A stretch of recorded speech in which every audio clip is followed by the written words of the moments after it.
10 or 12 minutes, whatever it was. But then they're passing Liverpool, they're pressing Liverpool. Particularly in that second half, I was absolutely amazed at the ability to unruffle this Man City team. Almost every player. Rodri, De Bruyne, Bernardo Silva, John Stones, Kyle Walker, the lot of them. And that was Liverpool, who probably had, 5 players, Stevie, that you would say are not regulars? Yes, 5. Yep. And so from that perspective, we can talk about who deserved to win, who not. You've got to take your chances. Luis Diaz had some great chances. There was another one that Nunez put him in, he had a bad touch. They hit the post, obviously, City. But I've not seen City... Well, we've seen City this year. We've talked about them saying they're a bit more vulnerable defensively this year at times, and they have been. And we saw that today. Liverpool really got at them. But I was amazed Liverpool were able to do to City what they did with the personnel available to them. Because you look at that defence, and you text me before the game, Stevie, you were really worried about Liverpool at the back. Yeah, I was. I wondered whether Quansah was up to it.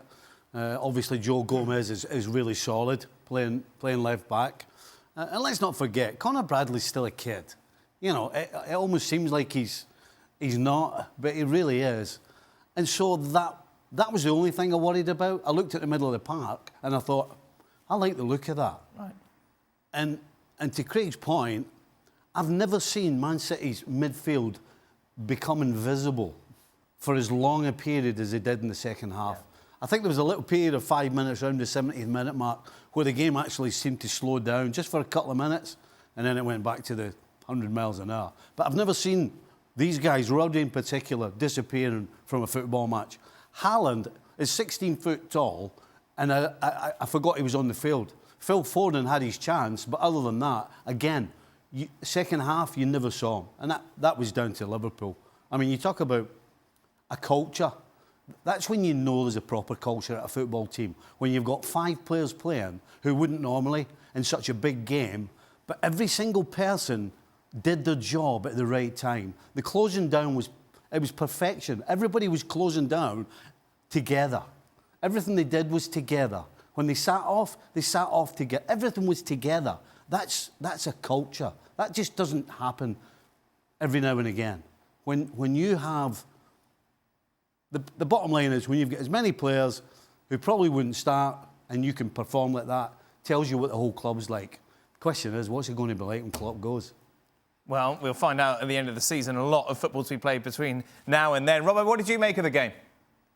I thought it was a fantastic game, and as the guys have just said, Liverpool, I thought, did brilliantly. And it comes down to Klopp, but also the players on the field, because the first 10 or 15 minutes, the way that Man City used Stones, he was playing at centre-back, but he kept on stepping into midfield. And at that point, Man City were dominating midfield. It meant De Bruyne could play higher up the field. Then Bernardo Silva could play higher up the field. So they were almost playing 5 men in attack, but they were still dominating that midfield area for the first 20 minutes. And then something clicked with Liverpool where Kelleher decided we're going to go beyond that. If John Stones wants to play in midfield, we'll go beyond that. Nunez will start winning balls in the air. Diaz will run off the back of him. We'll get Conor Bradley to play higher up the field on the right-hand side to join in with Elliott and cause Ake a problem. And from that moment on, Manchester City never had control of the game again. So they exposed what John Stones was trying to do. And it happened again in the second half because there was too many spaces. As Craig has just said, too many spaces between Walker, who had to come narrow at times, between Akanji, who was playing as the main centre-half, and Ake, who was having to go out sometimes to the left or sometimes tuck in.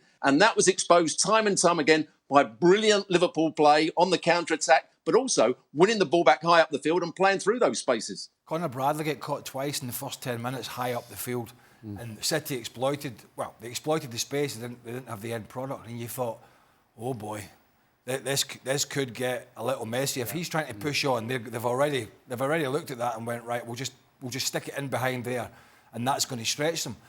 But they remedied that scenario. But when we talk about tactics and we talk about all these things, one of the things I think got Liverpool on the front foot was Szoboszlai, Endo and McAllister, particularly McAllister and Endo, picking up second balls. Right? As Stewart said, when it went a little bit longer or when they were pressing Man City, and by the way, I've not seen Man City lump it as many times as they did today. But when they did try and go longer, they tried to go into Haaland's feet. it was cut out by either the centre-backs or the three guys in the middle of the park. And then Liverpool just came on, wave after wave, picking up the second balls. And I think that's why we saw Kovacic come on, because they had lost the middle of the park. They'd lost it long before Kovacic came on. Yep. So they did a marvel. And Endo, we talk about a guy who at the start was a little... Yeah. He has come onto a game. I mean, he doesn't do anything that's going to go, wow, that's bad.